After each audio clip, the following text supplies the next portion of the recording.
만나서 너무 반갑습니다. 그리고 또 불러주셔서 또 너무 영광이고요. 저는 다이제열세라는 단체에 섬기고 있는 김선교 선교사라고 합니다. 오늘 함께 나눌 말씀의 주제는 실패가 자격이 되게 하시는 하나님이란 주제입니다.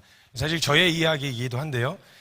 세상은 사실 실패에 대해서 이렇게 호의적이지 않습니다. 실패에 대한 대안이 없습니다.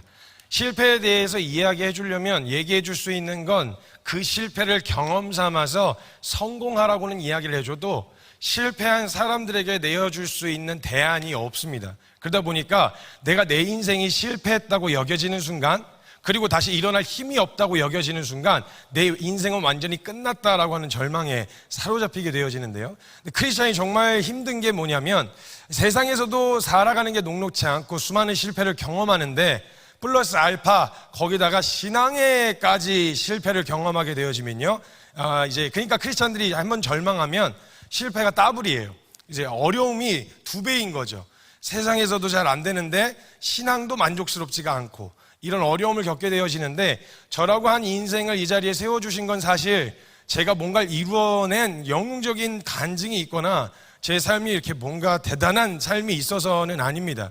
근데 그냥 저의 실패가 간증이 되게 해주신, 저의 실패 자체를 통하여 하나님의 은혜가 은혜되게 해주신 저의 이야기, 또 성경을 통해 배워갔었던 믿음의 이야기를 좀 오늘 나누려고 합니다. 그래서 이 믿음에 대한 이야기를 나누게 되어질 텐데요. 이 믿음에 대한 인식과 우리가 믿음으로 살아가는데, 사실 믿음 하나만 제대로 해도요 살아갈 만한데 이 영역에서도 계속 힘들고 어렵다는 생각을 갖게 되어집니다. 아마 여기 계신 대부분의 많은 분들이 신앙생활, 믿는 거 어렵다, 힘들다 이런 정서가 있으실 거예요. 근데 그 어렵다, 힘들다 이런 생각을 가지고 있는데요, 사람들이 믿음에 대해서 생각할 때 뭐 때문에 그런 생각을 가지냐면, 믿는다 하면 벌써 뭔가 내려놔야 될 것부터 생각나요. 뭔가 하지 말아야 될 것부터 생각나는 거죠. 포기해야 될 거. 그래서 믿음으로 살자 하면 뭔가 믿음으로 살자고 막 기대가 되는 게 아니라 약간 믿음으로 삽시다 이러면 약간 살아야 되긴 하는데 믿음이요, 좋습니다. 네, 이렇게 하면서 믿음에 대한 무언의 뭔가 알게 모르게 이렇게 압박이 느껴진단 말이죠. 그래서 어떤 청년이 저에게 와가지고 믿음으로 사는 삶에 대해서 어렵다고 이야기하면서 자기는 믿음으로 살고 싶지 않다고 이야기를 하는 거예요. 그래서 저는 이제 그 과정을 지났던 터라 왜 그러냐고 물었어요. 그때 그 청년이 저에게 이렇게 얘기하더라고요. 믿음으로 살려고 하면 이것도 못하고 저것도 못하고 이것도 안 되고 저것도 안 되지 않냐고 이러면서 쭉 얘기하는데, 대부분의 것들은 맞았어요. 별로 이렇게 믿음으로 사는데 도움이 안 되는 것들이어서 대부분의 것들은 맞았는데, 이 청년이 이게 믿음 때문이 아닌 것들도 같이 껴서 거기다 같이 얘기를 하는 거예요. 그래서 믿음으로 살면 이것도 안 되고 저것도 안 되고 이것도 안 되고 저것도 안 되지 않습니까 하다가 갑자기 믿음으로 살면 연애도 못하고 결혼도 못하고 이렇게 얘기를 하는 거예요. 제가 또 그런 건 그냥 넘어가는 스타일이 아니에요. 그래서 제가 잠깐 오해할 것 같아서, 주님을 너무 오해할 것 같아서 제가 말을 끊고 잠깐 스탑, 거기까지 잠깐만, 하나님 찍고 넘어가야 되겠다. 너가 한 가지 오해하고 있는 게 있는데 연애는 그 믿음 때문에 못하는 게 아니야. 그건 그냥 못하는 거야. 그 막 주님 탓하고 그럼 주님 되게 서운하셔. 왜냐면 주님은 그 아담이 혼자 있는 게 안쓰러우셔서 하와 붙여주신 분이신데, 막 주님한테 가가지고 주님 때문에 내가 결혼을 못하고 연애를 못한다니까. 그럼 주님이 나 아니야.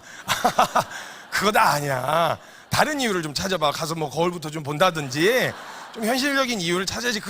그러니까 뭔가 믿음으로 산다고 말했을 때 그 믿음으로 살기 때문에 어렵고 힘들고 이런 게 아닌 것들도 있는 거죠. 또 한 청년이 와가지고 저한테 이렇게 얘기하는 거예요. 선생님, 저는 믿음이 잘하는 것처럼 느껴지는데요, 지금 느껴지고 있는데 무섭대요.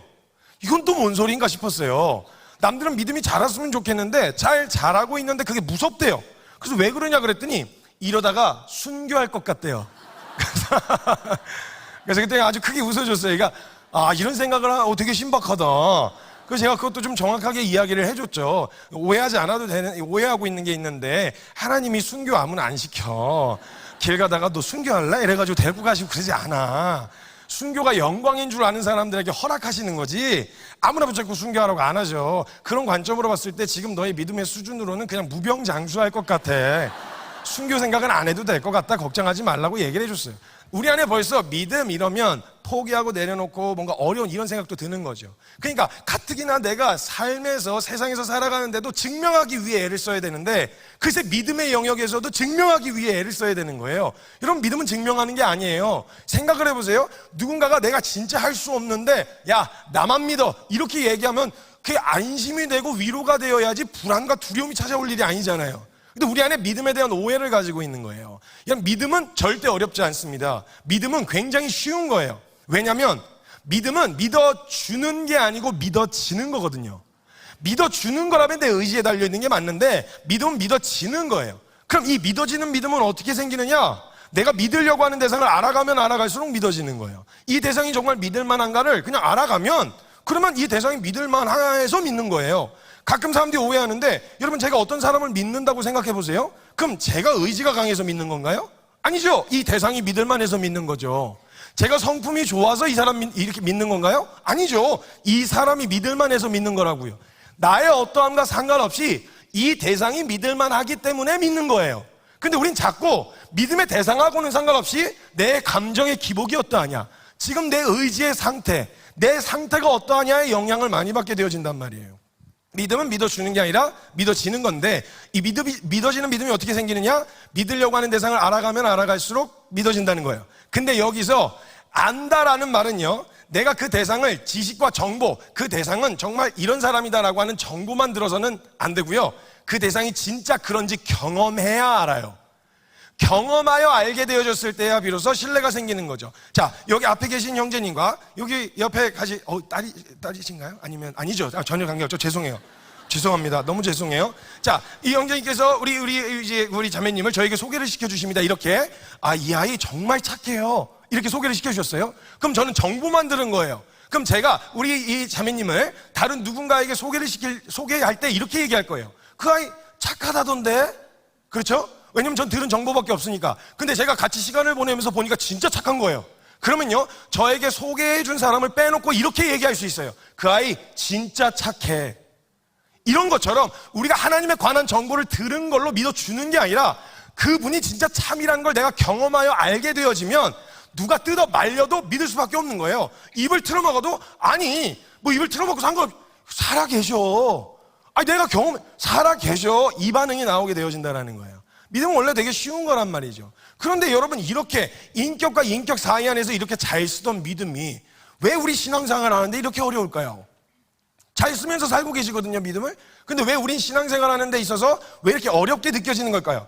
그게 이 신앙 안에서 우리가 기대하고 있는 바람과 원함이 있는데요, 한 청년이 그리고 또 여러 사람들이 저에게 신앙 상담을 받을 때요, 질문하는 탑5 질문이 있어요.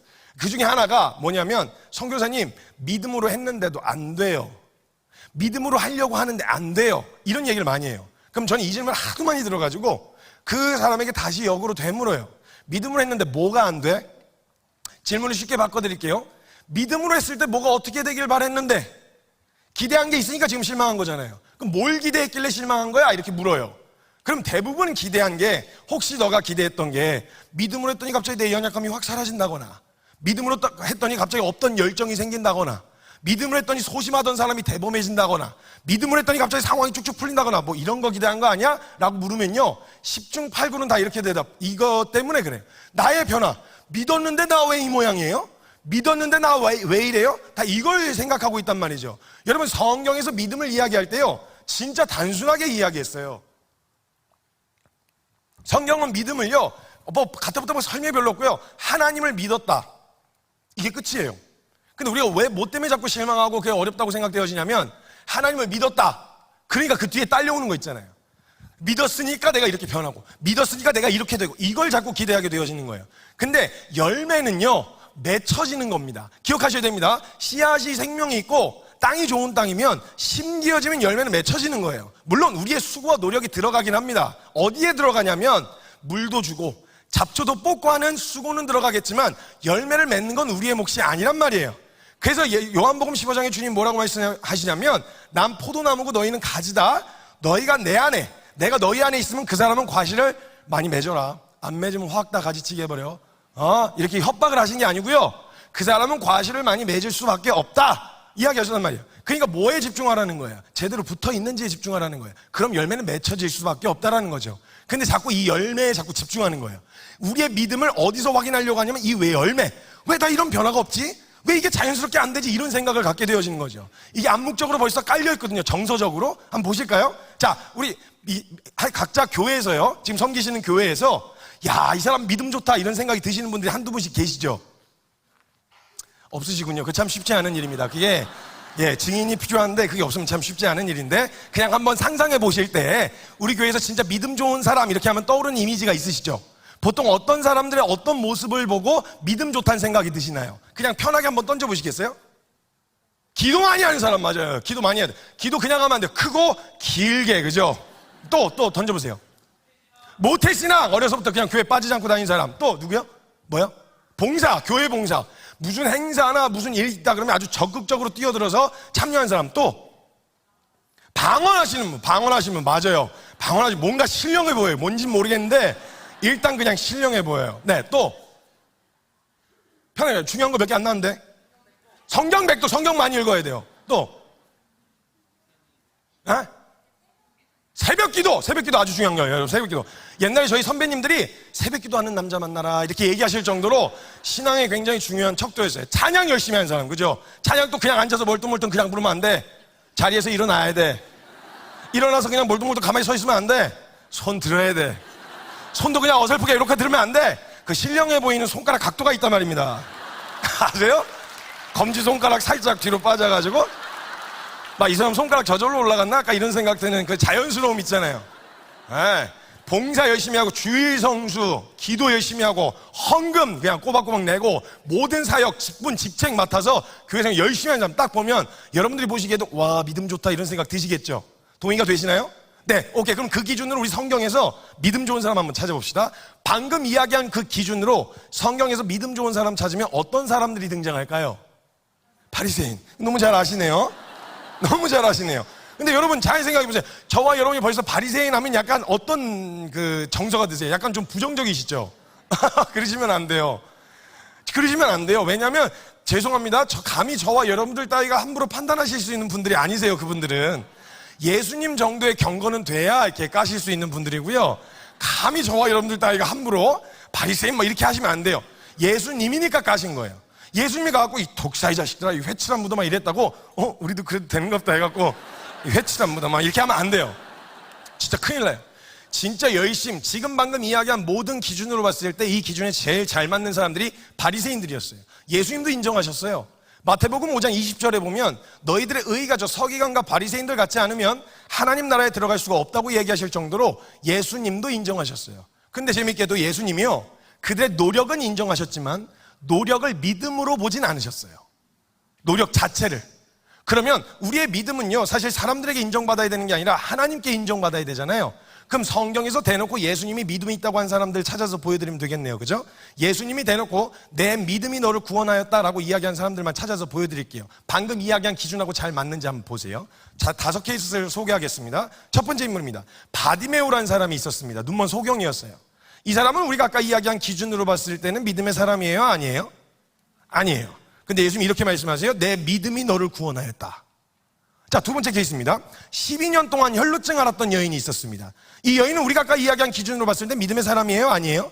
아니에요. 근데 여자여 내 믿음이 너를 구원하였다 말씀하셨어요. 자, 세 번째는 10명의 나병 환자가 있었어요.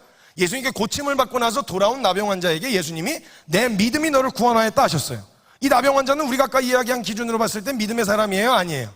아니에요. 자, 이 사람들 세 케이스도 벌써 아닌데요. 이번에는요 예수님이 극찬하신 사람들 소개시켜 드릴게요. 극찬하신 2명이 있습니다. 2명. 성경에 딱 2명밖에 없어요. 내 믿음이 크도다 이렇게 칭찬받은 사람이 2명밖에 없는데요. 이 2명의 공통적인 특징이 있는데 뭐냐면 둘 다 이방인이었어요. 유대인이 아니었다고요. 첫 번째 인물은 나와 있는 것처럼 수로보니게 여인이라고도 하고 가나안 여인이라고도 하는 여인이 있었어요. 딸이 귀신에 들려 찾아옵니다. 도와주세요 그랬더니 예수님이 못 들은 척을 하시는 거예요. 이 유대인이 이방인 대하는 것처럼. 그러니까 막 쫓아다니면서 사정하니까 제자들이 듣다가 너무 안쓰러워가지고 예수님한테 도와주세요 좀. 왜 안 하던 짓을 하고 그러세요? 좀 도와주세요. 성경에는요 도와주소서 이렇게 적혀 있어요. 그래가지고 예수님이 그 얘기를 듣고 기껏 가셔서 뭐라고 말씀하셨냐면 내가 자녀에게 줄 떡을 개에게 던지는 게 마땅치 않다 이러시는 거예요. 사람 보고 개라 그러신 거예요. 개, 개. 여러분, 이게 딱 유대인이 이방인 대하던 태도였거든요. 근데 이렇게 하면요, 그 여인이 기분 나빠서 야, 너도 별 수 없는 유대인이구나 이러면서 그냥 갈만도 하잖아요. 근데 이때 여인이 되게 재밌는 반응을 보여요. 이때 뭐라고 대답하냐면, 예, 주님 맞아요, 저 개예요. 성경에는 주여 올소이다마는 이렇게 적혀 있어요. 그래서요, 제가 받을 자격이 없다는 걸 제가 잘 알아요. 그래서 제가 다 달라는 게 아니고요, 혹시 저 같은 자에게라도 떨어질 은혜의 부스러기는 없을까요? 주여 올소이다마는 개도 주인의 상에서 떨어지는 부스러기는 먹나이다 이래. 예수님 여기까지 딱 들으시고 나서 그냥 은혜를, 감동을 그냥 있는 대로 받으셨어요. 그냥 속된 말로 이빠이 받으셨어요. 그래갖고 와, 여자요 하, 내 믿음이 크도다 이러면서 막 칭찬을 있는 대로 해주세요. 이게 첫 번째 케이스. 자, 두 번째 케이스는 들어보셨을 거예요. 백부장이라고 들어보셨죠? 백부장. 여러분, 백부장은 성이 백이고 이름이 부장이라는 게 아니에요. 제가 왜 이 이야기를 하겠어요? 그렇게 알던 놈은 만났으니까 그런 얘기를 하는 거예요. 100명의 부활을 거느릴 수 있었던 직책이었습니다. 하인이 병이 들어서 예수님을 찾아옵니다. 도와주세요 그랬더니 예수님이 이번에 흔쾌히 가시겠대요. 근데 이때 백부장은요, 성경 잘 몰랐어요. 그냥 사회생활 하면서 터득한 대로 반응했을 뿐이에요. 왜냐면 자기가 섬기던 황제는요, 말만 하면 되더라고요.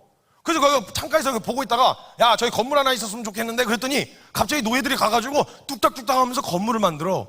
그 지도 보면서 장수들한테 야, 이거 우리 땅에 있으면 좋겠는데 그랬더니 장수들이 막 목숨 걸고 가서 뺏어와. 그걸 보고 알았죠. 아, 왕은 말만 하면 되는구나. 그러니까 자기가 무슨 성경에 대단한 뭐 엄청난 믿음을 쓴 게 아니고 자기가 그냥 배운 대로 실제 예수님이 왕이라길래 왕처럼 대한 것뿐이에요. 그러니까 여러분, 우리가 주님을요, 직장 상사만큼만 실제로 대했어도 우리 삶 벌써 뒤집어졌어요. 그러니까 그냥 왕처럼 대한 거예요. 그래서 다른 얘기 안 하고 직접 가신다 그러니까 무슨 말씀이세요? 직접 가신다뇨. 저도 누군가의 주인이고 저도 누군가의 종이지만 주인이 종대로 가라면 가고 오라면 옵니다. 말씀만 하옵소서 그리하면 낫겠나이다 이런 거예요. 이때 또 주님이 감동을 받으셨어요. 그때는 되게 충격을 받으셨고 근데 마치 이스라엘을 보고 들으라고 뭐라고 말씀하시냐면, 내가 이스라엘 중에서도 이만한 믿음을 본 적이 없다. 내 믿음대로 될지어다. 가라 하고 보내신단 말이에요. 자, 이 두 케이스는 우리가 아까 이야기한 기준으로 봤을 때 믿음의 사람이에요? 아니에요? 아니에요. 여기서 지금 예수님이 말씀하고 싶으셨던 건 원리를 가르쳐주고 싶으셨던 거예요. 방법, 이걸 하면 믿음, 이걸 안 하는 게 믿음, 이런 게 아니라 믿음의 원리를 가르쳐주고 싶으셨던 거예요. 보세요, 여기에 공통적인 특징이 있습니다. 이 5케이스의 공통적인 특징은 뭐냐면, 이 사람들 전부 다 자신들의 힘으로서는 벗어날 수 없는 어떤 한계 앞에 서 있던 사람들이었어요. 그렇죠?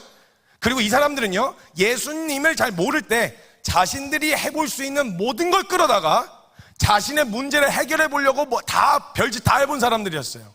그러다가 내려진 결론이 뭐였냐? 내 힘으로선 이 문제를 벗어날 수가 없다는 결론이었어요.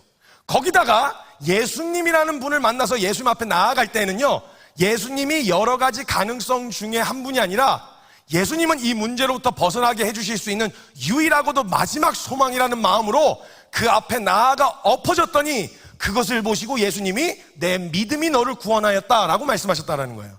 그러니까 그 앞에 나온 모습이 어땠겠어요? 뭔가 신령하고 거룩하고 대단하고 멋있는 모습이 아니라 떠덜떠덜한 채로, 진짜 예수님 아니면 저 이제 끝나요. 나 진짜 방법 없어요. 그래서 쫓아내셔도 바짓가랑이라도 붙잡고 매달리는 마음으로 붙들렀던 자들을 보시면서 예수님 말씀하시길 내 믿음이 너를 구원하였다라고 말씀하신다는 거예요. 자, 이걸 오늘날 저와 여러분에게 한번 적용해 봅시다. 저와 여러분은 싫든 좋든 원든 원치 않든 상관없이 한 가지 문제를 가지고 태어났어요. 죄인이라는 거예요. 죄인이라는 걸 제일, 여기가 이게 인정이 안 되면요, 그 이후에 은혜, 믿음 이거 다 안 풀립니다. 그래서 많은 사람들이 제일 어려워하는 지금 내가 왜 죄인이에요? 내가 왜 죄인이에요? 이런 생각을 한단 말이죠. 한 청년이 저에게 찾아왔어요. 성도님, 로마서 5장 20절에 은혜가 더한 곳에, 죄가 더한 곳에 은혜가 넘쳤다는 말이 있습니다. 그렇다고 그랬어요.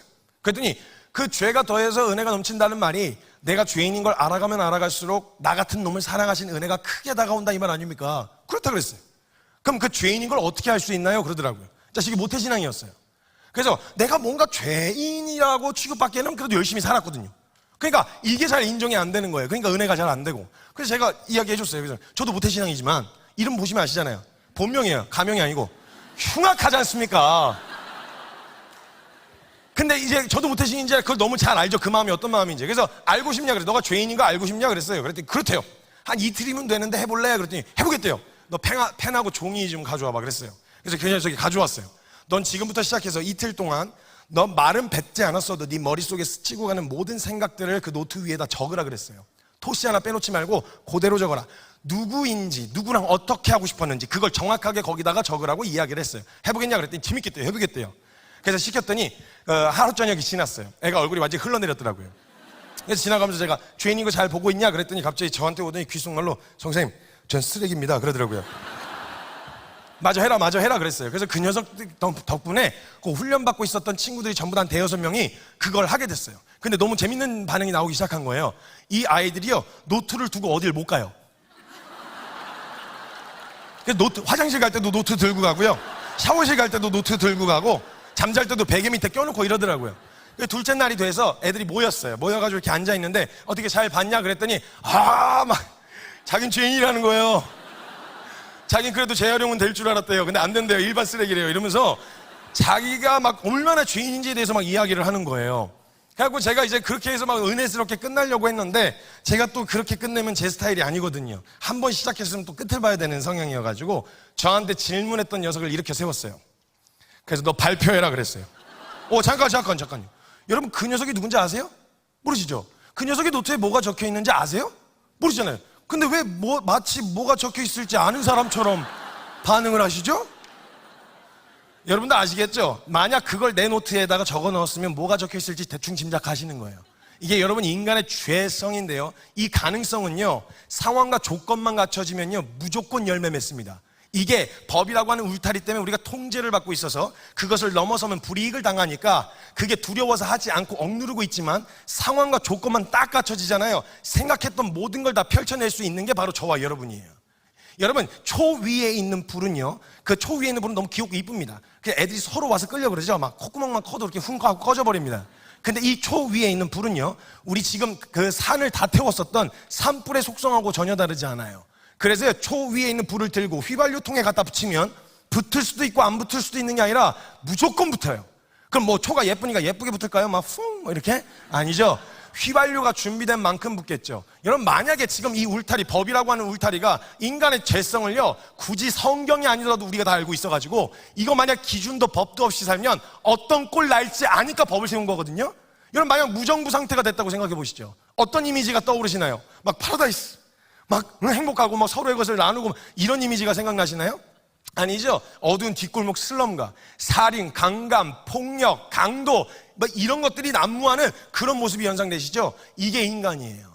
이게 인간인데 마치 우리가 법 안에서 잘 지키고 있었다고 마치 내가 괜찮은 것처럼 착각하시는데 상황과 조건만 갖춰지면요, 상황을 조금만 풀면요, 이 안에 있는 내가 제일 혐오하던 사람의 모습이 그대로 내게서 나타날 수 있는 죄인이란 말이죠.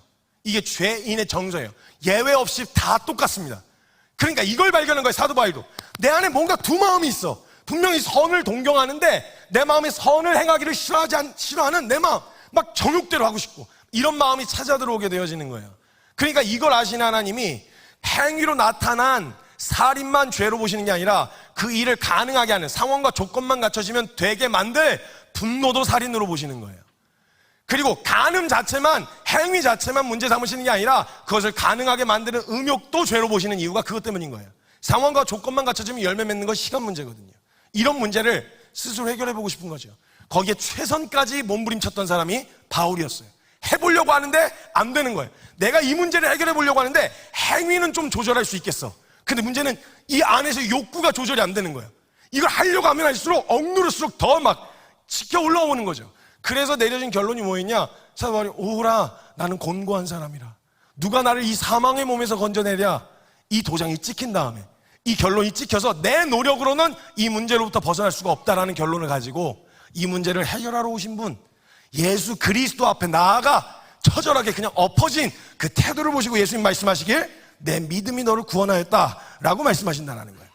그럼 그 믿음이 있다고 인정받은 사람의 모습은 어떠할까요? 우리가 생각했던 막 깨끗하고 경건하고 멋있고 뛰어나고 탁월한 이런 모습이 아니라 해보고 다 해봤는데 안 된다는 결론이 내려진 완전히 실패한 너덜너덜한 모습으로 서 있을 거 아니에요. 그런데 이제는 붙들 게 주님밖에 없어서 믿을 게 주님밖에 없어서 나와 엎어진 그 태도를 보시고 주님 말씀하시길 내 믿음이 너를 구원하였다라고 말씀하신다는 거예요.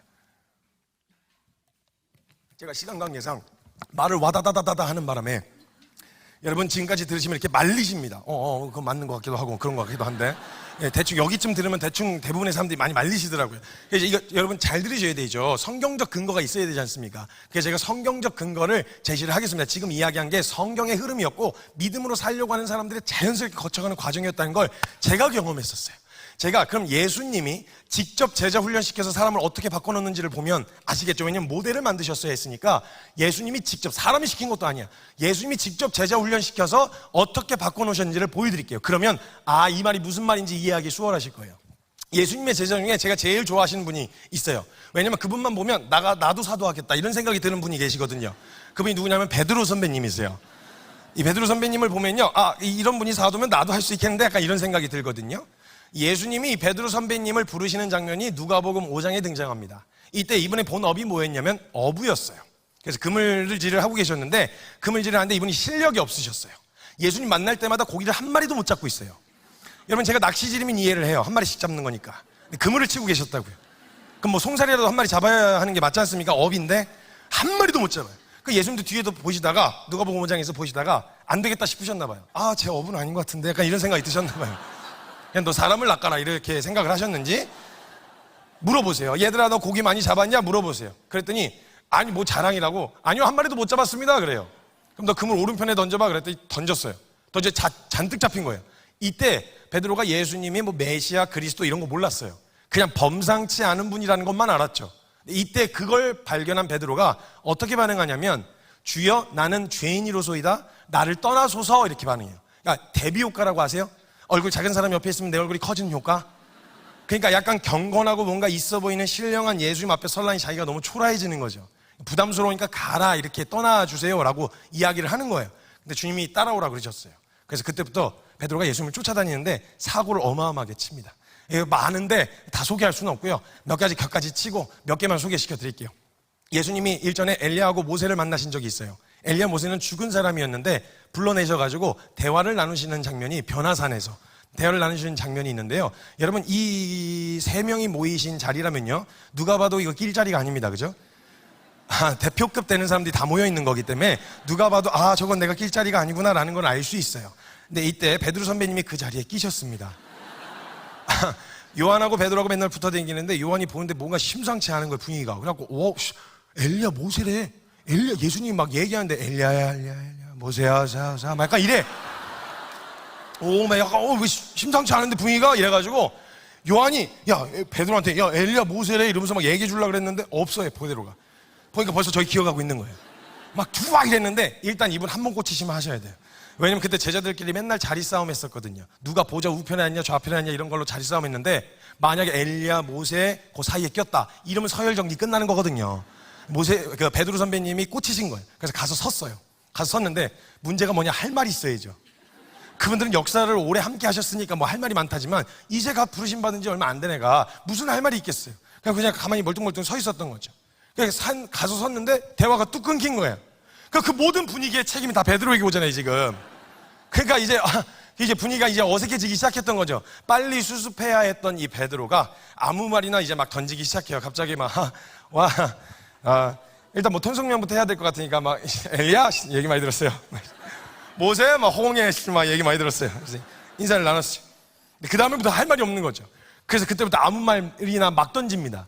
그 성경에도 아무 말 대잔치라고 적혀 있어요. 아무 말이나 막 던진 거라고 적혀 있어요.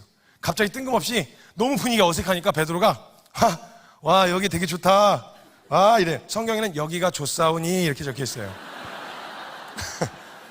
되게 좋다 그러다가 갑자기 뜬금없이 여러분 제가 여기다 집 세 채를 짓겠습니다 여러분 이러면서 갑자기 공약을 발표하는 거예요. 거기다 집을 왜 짓냐고요. 그리고 이분의 원래 본업이 뭐였어요? 어부였어요. 집 질 줄 몰라요. 그냥 막 던진 거예요. 그래서 하나는 예수를 위하여, 하나는 엘리야를 위하여, 하나는 모세를 위하여.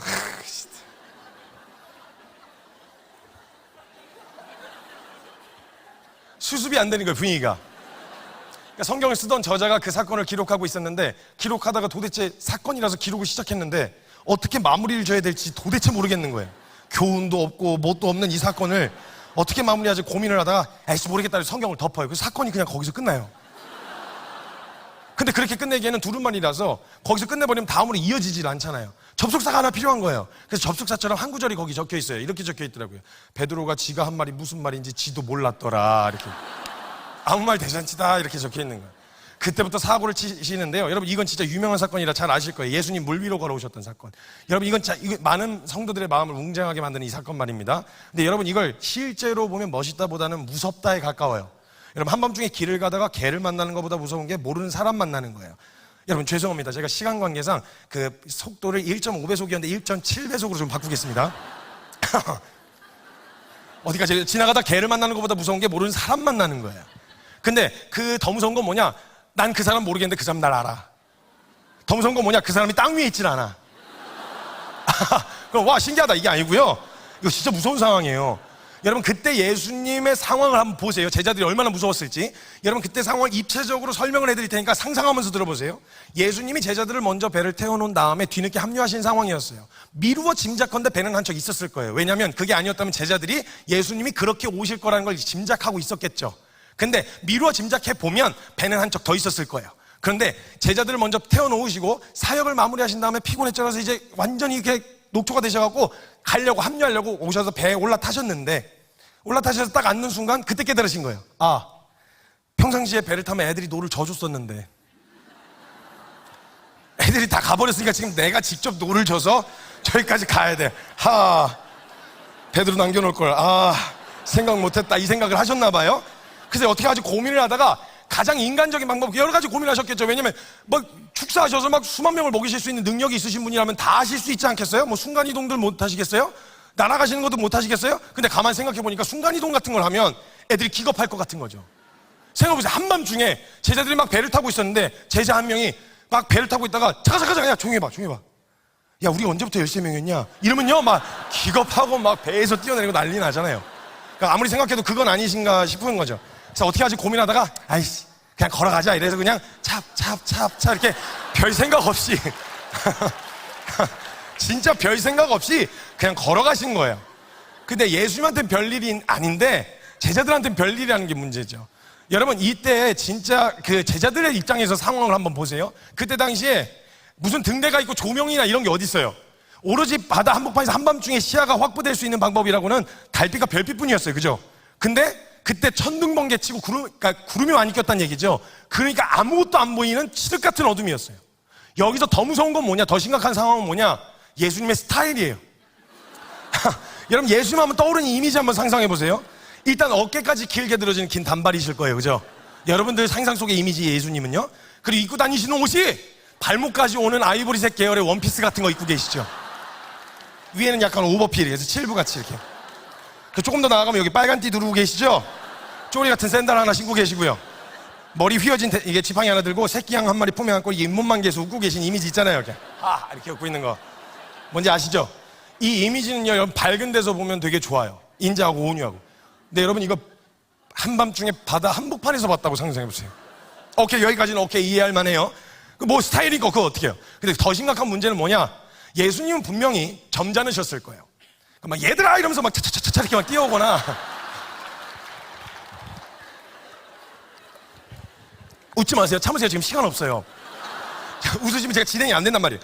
막 이렇게 뛰어오거나 그러지 않으셨을 거예요. 점잖이 걸어오셨을 거란 말이죠. 근데 문제는 뭐냐면 제자들이 예수님이 언제만 보였냐면 번개가 칠 때만 보였단 말이에요. 웃지 말라고 시간 없다고. 예수님이 걸어오시는 게 천천히 오시는 게 아니라 번쩍번쩍 할 때마다 오신 거예요. 우르르 쾅 이런 식으로 오신 거죠. 제자들이 배를 타고 있다가 바람 소리가 막 후 하고 들려오는데 거기서 미세하게 얘들아 이런 소리가 들렸어요. 이게 무슨 소리지 하고 옆을 봤는데 번쩍하는 순간 뭔가 본 거예요. 아니야. 자기 부인을 하기 시작했어요. 11명이 뭔가를 본 거예요. 11명이 뭔가 봤다면 있다는 거잖아요. 여러분 이때요 뭔가 공포가 엄습한 상황 있잖아요. 한 5-6명이 여러분 산속에 가다가요 갑자기 어느 순간이 되면 신경이 곤두서면서 공포가 엄습할 때가 있어요. 그때 누구 하나라도 이렇게 하잖아요. 그럼 막 의리고 우정이고 사랑이고 다 필요 없어요. 아시죠? 뭐 어떤 느낌인지. 딱 그런 상황이었는데 마지막으로 목격한 제자 한 놈이 이게 심약한 사람이 하나 있었어요.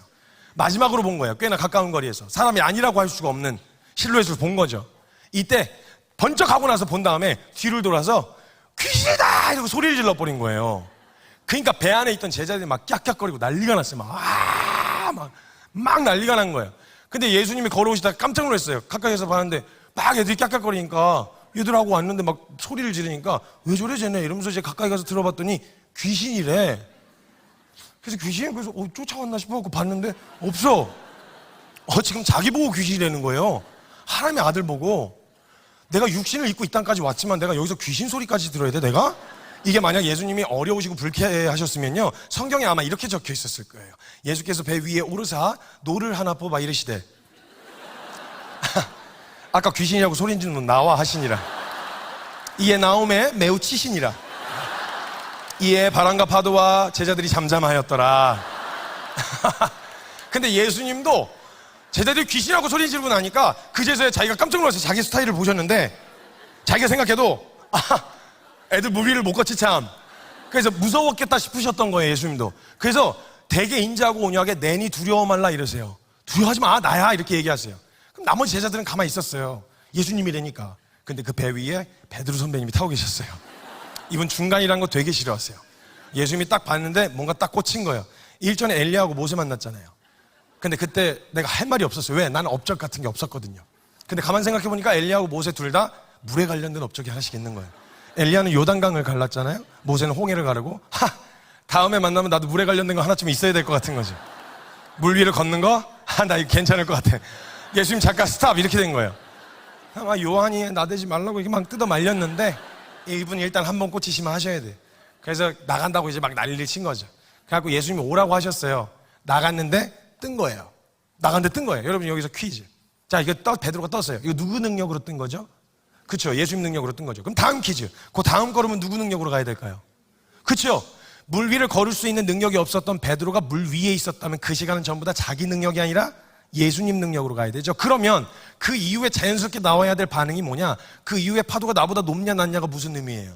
어차피 물 위를 걷는 것도 내 능력 아니었는데 뜨게 하신 주님이 날 보고 계시고 그분이 오라 하셨으면 그 물 위에 있는 모든 시간에서 해석해야 되는 방법은 내가 넘지 못할 것 같은 파도를 만났어도 넘게 하시겠지가 돼야지 이걸 넘을 수 있을까가 되면 안 되죠.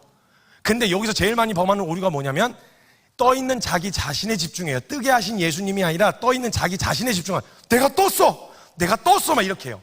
근데 여러분 이게 이제 그게 어떤 증상이냐면 수련회 끝난 직후 이런 상황 있죠. 뜨끈뜨끈할 때 있잖아요. 뭔가 해볼 수 있을 것 같을 때 있잖아요. 그래가지고 근데 그거 얼마나 가시던 거예요? 한 2주? 2주면 아주 오래 간 거예요. 한 3일 안에 결판 나죠, 보통.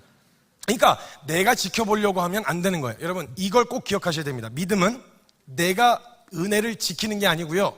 은혜가 나를 지키는 거예요. 내가 말씀을 붙드는 게 아니고요.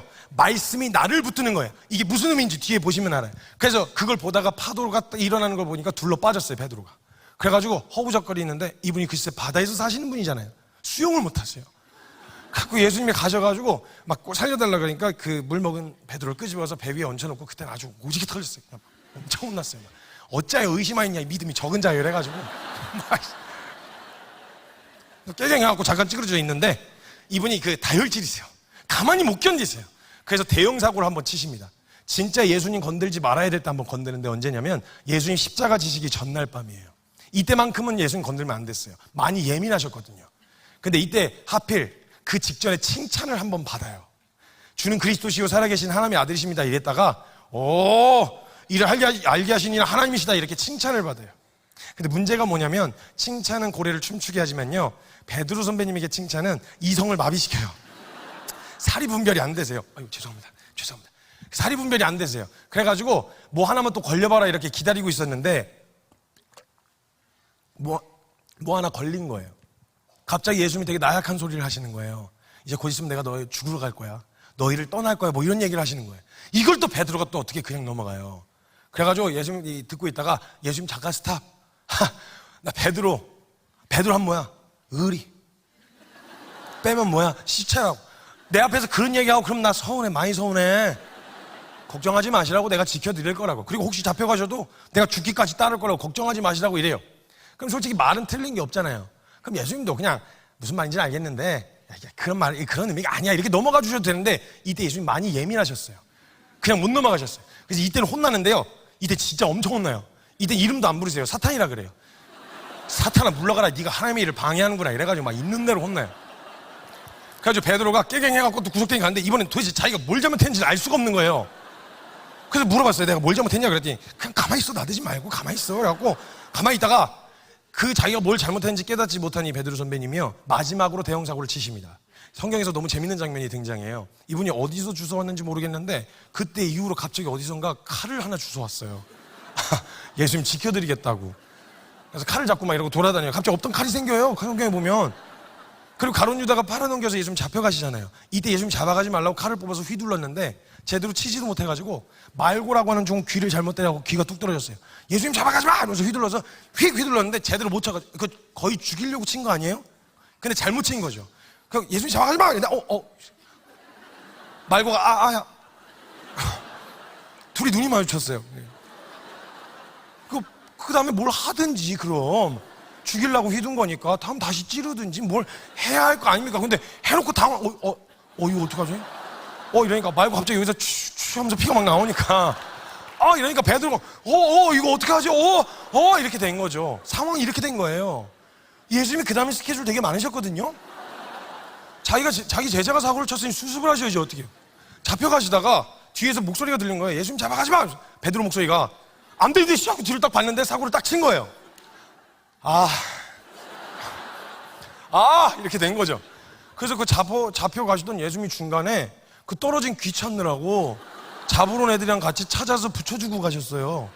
마지막까지 혼나셨어요. 칼로 흥한 자는 칼로 망할 거라고 이러면서 이제 막 잡혀가셨어요. 하고 이제 잔뜩 위축이 된 베드로가 그 제자 훈련의 1막이 이렇게 내려집니다.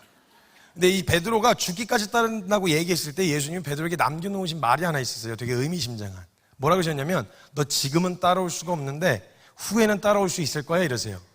근데 우리가 생각할 때도 상태로만 보면요 베드로가 주님을 제일 잘 따를 수 있는 상태가 언제냐면 그때였어요. 불 붙었을 때, 열정이 있을 때, 나 주님 따라갈 수 있어요, 주를 위해 죽을 수 있어요, 막 이런 얘기가 나오면 이때 주님 따라간다고 생각하거든요. 근데 주님 안 된다는 거예요. 너 그걸로 못 가.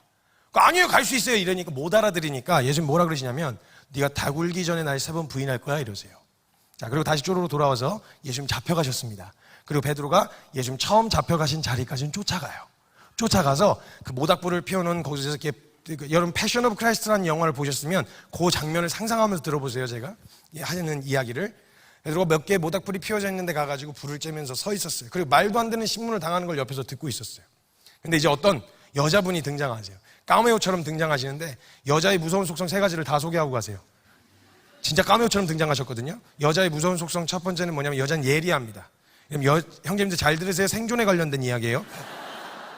여자애는 직감이라는 게 있습니다. 뭔지는 몰라도 뭐가 있다까지는 알 수 있어요. 근데 어떤 자매님 눈에 딱 걸린 거예요. 베드로가 뭔가 안절부절하고 뭔가 자꾸 이렇게 벌벌벌 떨고 있는 거죠. 그래서 뭐 있다 이렇게 해서 그 자매님이 옆에 근처에 가셨어요. 얼굴을 보는데 불꽃에서 일렁이는 빛에 비춰진 얼굴 보니까 낯이 익어. 어디서 봤는데 저 사람 옆에서 쫓아다니는 애랑 비슷하게 생긴 거예요. 오케이, 그럼 거기까지만 하셔도 되는데 가서 물어보신 거죠. 너 어디서 많이 봤는데? 너 저 사람 제자지? 이렇게 물어본 거죠. 그래서 베드로가요 이때까지 죽기까지 따르겠다고 고백한 지 하루도 안 지났어요. 그게 사실이었으면 증명하면 되잖아요. 내 목구멍이 턱 걸린 거예요. 무서워서 안 나오는 거예요. 죽기까지 따르겠다는 말이 진심이었는데 안 걸리는 거예요. 안 나오는 거예요. 이러고 우물쭈물하고 있는데 이때 등장하는 여자의 무서운 속성 2번째, 여자는 예리한데 영향력이라는 게 있습니다. 형님들 생각해 보세요. 우리 형제들에게 이걸 저기 옮겨주세요 그러면 어떻게 하죠? 들고 옮깁니다. 근데 여자는요 옮기게 만들어요. 이게 진짜 무서운 영향력이에요. 여러분 그거 아세요? 성경에서도 그 무서운 영향력이 등장하는데 창세기에 보면 뱀이 선악과 유혹하잖아요. 여자만 공격한 거 아세요?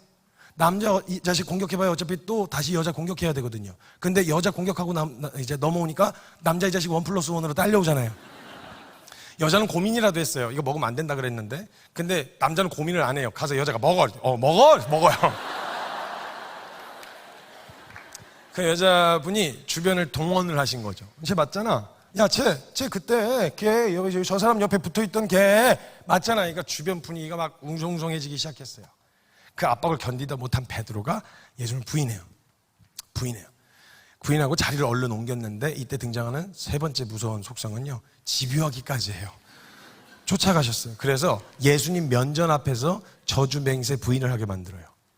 저주맹세 부인을 하고 나서 갑자기 닭이 꼬끼 하고 우는데요, 그 영화에서 어떻게 묘사했냐면 그 닭 울음소리와 함께 예수님이 맞아가지고 꿇어 엎어져서 맞아가고 눈이 퉁퉁 부으셨는데 닭 울음소리를 듣고는 고개를 돌려서 이렇게 베드로를 보세요. 근데 베드로가 자기가 예수님 말씀대로 자기가 부인했다는 걸 깨닫고 고개를 돌려서 예수님 쪽을 보다가 같이 눈이 마주쳐요. 차라리 말이라도 하지 말든가. 그럼 지킬 실력이 안 되면 말이라도 하지 말든가. 자기 말로 뱉어놓고 죽기까지 따르겠다고 말해놓고 하루도 못 지켜낸 자기 믿음을 본 거예요. 그러니까 그때 막 옷을 찢고 머리를 잡아 뜯고 뛰쳐나와요. 그리고 도망갑니다. 그리고 어디로 도망가냐? 예수님 만나기 전으로 도망갑니다. 여러분, 이게요 막바지예요. 예수님 제자 훈련 3년 반 제자 훈련의 막바지입니다. 어떻게 많이 바뀌었나요? 우리가 보고 싶은 믿음의 막 선배의 그런 어떤 그 웅장함과 막 그런 의지와 막 이런 멋있는 모습이 보이시나요? 예수님이 직접 훈련시키신 거예요. 3년 반을 직접 하셨는데 지금 막바지예요. 다 왔어요. 근데 지금 모습이 정말 본받을 만한 믿음의 사람인 것처럼 보이시나요? 도망갔어요. 배신한 제자들이 몇 명이 도망을 가서 다시 그물질하고 고기 잡는 자리에 갔어요. 요한이 뒤늦게 합류했고요. 그리고 예수님 부활하셨다는 소식은 들었는데 찾아갈 용기가 없는 거죠. 염치가 없으니까. 그래서 목적 없이 그물질만 하고 있었어요. 그 장소가 어디였냐면 디베리아라고 하는 바닷가였고요. 오늘 읽은 본문 말씀에서 등장하는 장소입니다. 디베리아 바닷가요. 예수님이 부활하셨다는 소식은 들었지만 차마 갈 용기가 없어서 거기서 그물질하고 있는 제자들에게 예수님이 직접 찾아가십니다. 찾아가셔서 찾아올 수 없다는 걸 아시고 올 수 있는 거리만큼 찾아와 주세요. 그래서 해변가에 앉아서 떡과 고기를 구워 놓으시면서 이제 기다리시다가 제자들을 부르시는데, 여러분, 예수님이 정말 탁월한 연출가세요. 뭐가 바뀌었는지 뭐가 변했는지를 저와 여러분에게 보여주시려는 것처럼 처음 베드로 부르실 때의 장면을 요한복음 21장에 똑같이 연출하세요. 똑같이. 그래가지고 거기 떡과 고기를 굽고 계시다가 한참 그물질을 하고 있는 제자들에게 얘들아 고기 많이 잡았냐? 물어보세요. 아니나 다를까 아니요 한 마리도 못 잡았습니다. 멘트가 똑같죠. 너 그물 오른편에 던져봐. 던졌어요. 잔뜩 잡힌 거. 이때 요한이 먼저 알았어요. 예수님이라는 걸. 근데 요한이 계속 지켜봤거든요. 베드로를 얼마나 괴로워하고 있는지. 그래서 자기가 반응을 안 하고요, 베드로에게 알려줘요. 야 베드로, 예수님 오셨어. 저 지금 해변가에 계신 분 예수님이야. 이때 베드로가요 갑자기 그 얘기를 듣더니 손에 들고 있었던 그물을 놔요. 그리고 겉옷을 주섬주섬 챙겨요. 그러더니 두르더니 물로 풍덩 뛰어들어요. 그리고 예수님이 계신 해변가로 휘적휘적 가는 거예요. 여러분, 혹시 뭐가 달라졌는지 보이시나요? 딱 하나 바뀌었는데, 처음 예수님 만났을 때 뭐라 그랬죠? 베드로가 주여 나는 죄인이로소이다 나를 떠나소서. 근데 그때보다 더 흉악한 죄인인데, 그때 모른다는 핑계라도 될 거 아니에요. 근데 더 흉악한 죄인인데 예수님이다. 그러니까 자기 상태하고 상관없이 예수님이다. 그러니까 뭔가에 홀린 사람처럼 가는 거예요. 그 예수님 계신 해변가로 휘적휘적 가는 거예요. 그리고 해변가에 도착했는데 제가 이 장면을 어떤 선교사님하고 같이 묵상을 하는데, 어떻게 그 선교사님이 묵상을 나눠주시다가 이렇게 얘기하시는 거예요. 예수님이 거기서 치킨을 굽지 않아 주셔서 감사합니다 그러는 거예요. 뭔 소리야? 뭔 소린가 싶으시죠? 저도 뭔 소린가 했어요. 통닭을 이렇게 구워서 구우시는데 그분이 설명을 해주시는데 맛있는 냄새가 날 것 같아서 그런가? 뭐 말씀 갖고 장난치나 이런 생각이 들었거든요. 근데 그 상황을 설명해 주시는데 그분이 이렇게 얘기하신 거예요. 베드로가 이렇게 염치없어서 이렇게 춥춥춥 왔어요. 해변가 옆에 서 있었는데 예수님이 거기서 통닭을 꽂아놓고 한참 이렇게 굽고 계시다가 베드로 온 걸 본 거죠. 왔냐? 잠깐만 기다려. 이거 거진다 익었어. 한참을 구우시던 예수님이 거진다 익었을 때쯤에 해가지고, 야, 너 이거 기억나냐? 너 이거 나 팔아먹을 때 울던 닭이야. 생각났어? 아, 나 부활해갖고 왔는데 아직도 울고 있더라고 애가.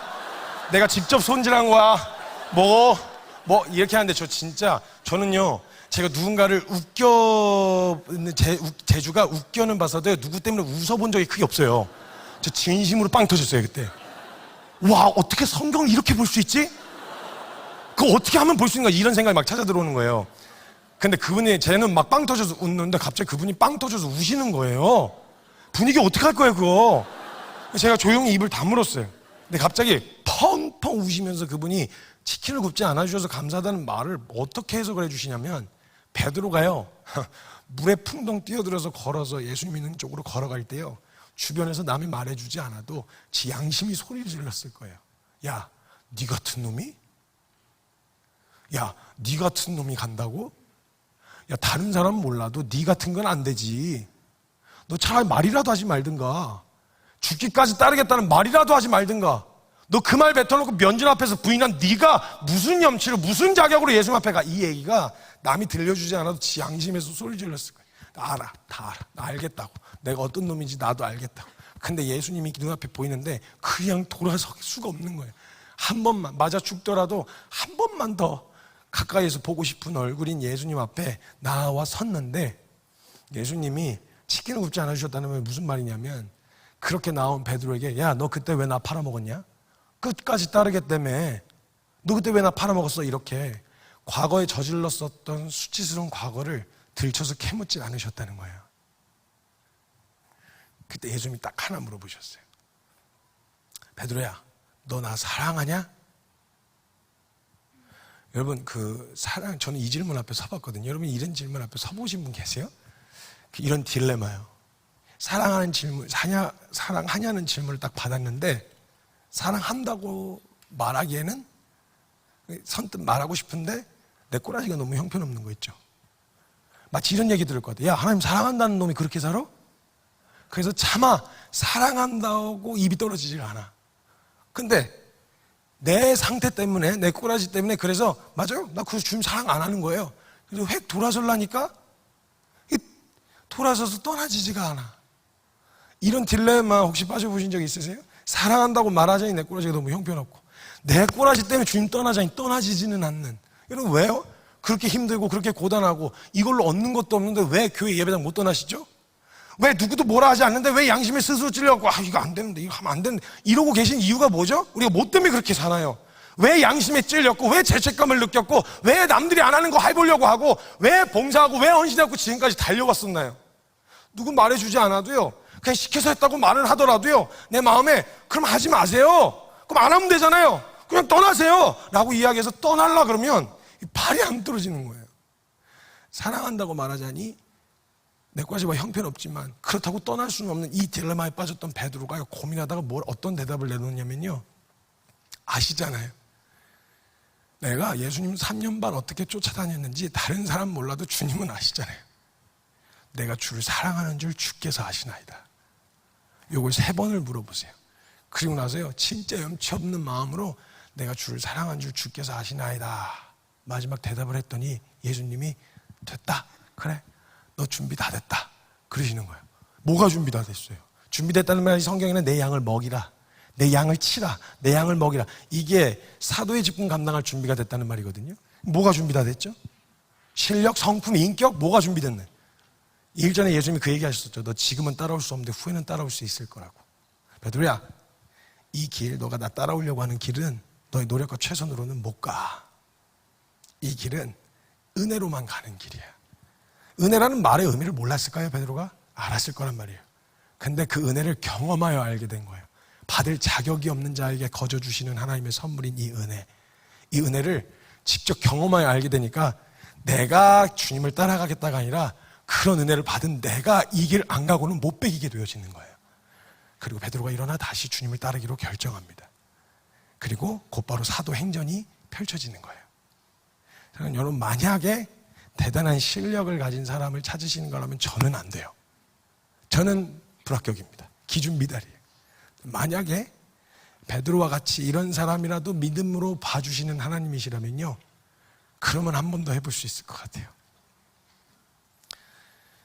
이런 것도 믿음으로 봐주시는 하나님이시라면요, 선택받은 몇몇의 사람만 믿음으로 살 수 있는 게 아니고요, 이곳에 앉아 계신 모든 분들이 다시 한번 믿음의 그 길 걸어갈 수 있다는 겁니다. 그 은혜의 초대 앞에 우리 다시 설 수 있었으면 좋겠어요. 어디서부터 시작해야 될지 모르시는 분들, 오늘 다시 주님 말씀 안에서 다시 이렇게 어떤 상태이든 상관없이 가자고 말씀하시는 그 초대 앞에 함께 설 수 있었으면 좋겠습니다. 우리 제가 같이 좀 기도합시다.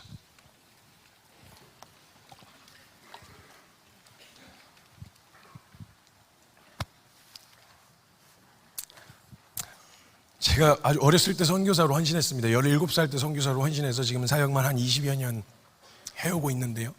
저는 한 10년 동안 노가다만 했습니다. 진짜 말 그대로 노가다요.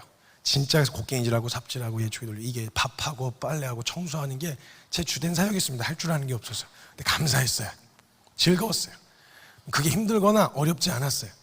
근데 제 안에 그런 마음이 있었어요. 어느 날 일을 하고 돌아와 기도의 자리에 딱 앉았는데 이런 마음 질문이 찾아 들어왔어요. 나는 주님 때문에 기뻐할 만한 이유가 너무 충분하니까요. 나는 주님 때문에 너무 기쁜데 주님은 날 보면 기쁘실까? 나는 주님 때문에 기쁜데 주님은 날 보면 기쁘실까?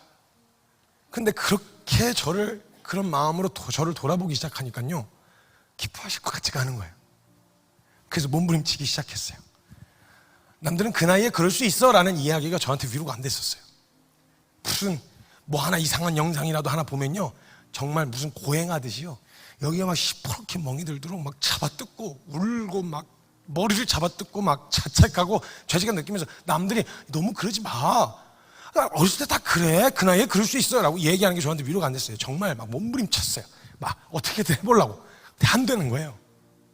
어쩔 때 뜨거워서 은혜 받을 땐 잘 되는 것 같은데 조금만 시간 지나면 어김없이 넘어지는 저를 보는 거예요. 막 다그쳤어요. 막 몸부림을 쳤어요. 왜냐면 저도 하나님 앞에 순결해서 기쁨이 되고 싶었거든요. 저도 하나님 앞에 정직하고 싶었어요. 막 몸부림을 쳤어요. 사역을 하면서. 안 되는 거예요. 10년 만에 제가 그 1년 365일 그냥 막 그 치열한 현장에서 막 사역을 하면서 쉼 없이 했거든요. 사역을 군대 들어가기 전날까지 사역하고 끝나고 전역할 때 다음 날부터 사역하고. 근데 그 10년 동안 그렇게 몸부림 쳐서 내려진 결론이 뭐였냐면 나는 믿음으로 살 수가 없다 했어요. 그래서 제가 더는 못하겠다 그래 생각이 들어서 짐을 쌌어요. 나는 아닌 것 같습니다. 제가 잘못 부르신 것 같습니다. 그래서 제가 짐을 쌌어요. 쌌더니 10년치 짐이 박스 2개 캐리어 하나 나오더라고요. 10년치 짐, 여름 겨울 옷 사무실 짐까지 다 합쳐서 진짜 막 뭐 남들 그러고 다 막 친구들끼리 만나고 뭐 그런 거 하고 때 저는 그냥 교복처럼 군복 바지랑 티셔츠 하나 입고 돌아다녔거든요. 하는 일이 그거니까. 근데 괜찮았어요. 근데 그 모든 끝에 나는 믿음으로 살 수 없다는 결론이 딱 내려지고 나서 도저히 갈 힘이 없는 거예요. 짐을 싸서 도망 나가려고 캐리어를 싸서 나가려고 그러는데 문턱에 툭 하고 걸렸어요. 누가 좀 잡아줬으면 좋겠는 마음이었나 봐요. 근데 아무도 안 잡아주더라고요. 그리고 그 자리에 서 있는데 나가서 그럼 잘 살든지 못하겠으면. 근데 받은 은혜가 가짜라고는 할 수가 없어. 진짜 그런 은혜, 예수님과 함께 했었던 시간들이 있으니까. 그래서 나갈 수는 없는데 그럼 제대로 못 나가겠으면 제대로 살든지. 근데 제대로 살 용기도 없어. 이러지도 못하고 저러지도 못하다가 제가 그러고 있는 제 모습을 보니까 꼭 성경 하나 인물 닮은 거예요. 가룟 유다예요. 가룟 유다가 예수님 팔아먹고 은삼십 받았으면 얼마 안 되는 돈이지만 나가서 잘 먹고 잘 살든가. 못하겠네. 받아놓고 나니까 미쳤었나 보다. 내가 왜 이런 짓을 했지. 그래서 그 돈 가져가서 제사장들에게 뿌리면서 예수님 돌려달라 그래요. 네 죄는 네가 받아라. 쫓겨나거든요. 그러면 그렇게 쫓겨났으면 예수님 어떤 분이신지 아니까 가서 싹싹 빌고 나중에 부활하셨을 때 너 진짜 미쳤었나 봐요. 왜냐면 팔아먹을 줄 알면서 발 씻겨주셨던 분이니까 해도 되잖아요. 못하겠는 거예요. 자존심상. 이러지도 못하고 저러지도 못하겠던 이 베드로가요, 베드로가 아니고 가룟 유다가 자살을 해요. 목을 매서. 근데 그 모습이 꼭 저 같은 거예요. 그래서 제가 10년 만에 짐을 싸고 도망가서 잘 살 자신도, 주님을 따라갈 자신도 없어서 제가 똑같이 가룟 유다처럼 목을 맸어요. 가족에게 발견이 돼서 살았어요. 그걸 끌어내려 놨는데 제가 막 그럼 나보고 어떻게 하라는 거니? 믿음으로 살란 말만 하지 말고 어떻게 해야 되는지 알려달라고. 내가 안 할 마음이 있는 게 아니라 하겠다고. 어떻게 해야 되냐고. 아무리 몸부림쳐도 안 된다는 결론밖에 안 나는데 잘난 믿음의 사람들은 잘 사는데 나 같은 건 어떻게 살아야 되냐고. 평범 이하의 나 같은 건 믿음으로 어떻게 살아야 되냐고. 나도 살고 싶은데 막 난리를 쳤어요. 그때 진정될 때까지 내려놓고 기다려주다가 성경 하나 밀어 넣어주고 해가 뜨고 나서 다 사라져서 제가 성경을 펼쳤을 때 거기가 요한복음 21장이었어요. 제가 거기에 뭐가 적혀있는지 아니까. 그 질문을 똑같이 저에게 부르셨어요. 성규야, 너 나 사랑하냐? 근데 그 질문 앞에서 제가 그걸 느낀 거예요. 사랑한다고 말하자니 제가 지금까지 어떻게 했는지 제가 알잖아요. 말은 안 나오는데 그렇다고 그게 아닌데, 사랑하는 게 아닌데 내가 이렇게 살 이유가 없는 거죠. 너무 억울하기도 하고 제 입에서 그 고백이 나오더라고요. 아시잖아요. 내가 10년 동안 어떻게 몸부림쳤는지 다른 사람 몰라도 주님은 아시잖아요. 똑같이 물으시고 주님이 저에게 마지막으로 말씀해 주셨어요. 형제 됐다. 준비 다 됐다. 이 준비는요 무슨 사역할 준비? 아니요. 저는 마이크 잡고 돌아다니면서 말씀 전하는 거 이거 계속할 생각도 없고요, 마음도 없고요. 전 다시 노가다라고 하시면요 영광 할렐루야 하면서 노가다라 갈 수 있어요. 허락해 주셔서 하는 거예요 그냥. 그래서 저 내일 안 설 것처럼 말씀 전해요. 이거 엄청 먹어요. 근데 다른 건 몰라도 받은 은혜를 타협해서 사람들 눈치 보느라 못 전하고 싶진 않아서 그냥 그리 하고 있어요. 이건 중요한 게 아니에요. 사역할 준비가 아니라 성규야 너가 그토록 목말랐던 그 은혜 누릴 준비 다 됐다. 성규야 너 할 수 없다는 거 깨달았니? 너 그 엄청난 진리를 깨달은 거야. 너로서는 안 된다는 결론을 얻었어? 너 그 엄청난 결론 얻은 거야. 여러분 성경에 적혀 있어요. 여러분 실패가요 적혀 있어요. 성경대로 된 거예요. 사람으로선 할 수 없다 그래요. 근데 성경은요 거기서 끝나지 않아요. 여러분 거기까지 서셨다면 여러분 은혜 앞에 서 계신 거예요. 사람으로선 할 수 없다 해서 끝나지 않아요. 성경은 사람으로선 할 수 없으되 하나님은 하실 수 있느니라. 내가 할 수 없다는 그 자리에 서보고 나로서는 안 된다는 그 결론 앞에 섰더니 이제는 바라볼 게 그거밖에 없는 거예요. 주님이 하셔야 돼요. 저는 안 돼요. 주님이 주시지 않으면 저는 살 수 없어요. 전 설 수 없어요. 그 은혜를 믿을 수밖에 없는 자가 된 거예요. 전 믿음의 사람은 멋진 대단한 사람이 아니라 가진 게 남은 게 믿는 것밖에 할 수 없는 사람. 전 이게 믿음의 사람이라고 확신합니다. 그 후에 다시 일어나 걷게 하셨어요. 넘어지기도 했어요. 깨지기도 했어요. 근데 제 평생에 어떤 일이 있어도 주님에게서 돌아선다? 주님에게서 방향을 바꿀 수도 있다? 이건 제 삶에 옵션은 없어요. 사역은 내려놓을 수 있어요. 근데 주님 따라가는 건 절대 내려놓을 수 없는 이 방향. 엎어져도 주님 쪽 보고 엎어질 거예요. 흔들려도 주님 보고 흔들릴 거예요. 사랑하는 여러분, 이 결론, 이 은혜가 오늘 이곳에 오신 저와 모든 여러분에게 있기를 주님의 이름으로 축복합니다. 다시 걸을 수 있습니다. 다시 시작할 수 있어요. 오늘 내 결론, 나는 안 된다지만 그 결론 알게 하시고, 그래 내가 준비한 은혜가 이제 너의 삶에 펼쳐지기 시작할 거야. 주님이 준비한 은혜 기대되지 않으십니까? 이제 믿음의 눈을 들어서 우리 주님이 하신 일 함께 볼 수 있었으면 좋겠습니다. 이 시간 같이 기도하며 나아갈 때 우리 하나님 이 일을 다 이루신 하나님, 나 같은 죄인 주 위에서 이루신 그 모든 은혜 주여 경험하게 하여 주시옵소서. 다시 일어나 걷겠습니다. 다시 주님 따라가겠습니다. 우리 믿음의 결단 주님 앞에 올려드릴 때 사랑하는 주님의 이름 목적껏 한번 크게 부르짖고 통성으로 함께 기도하며 나아갑니다. 주여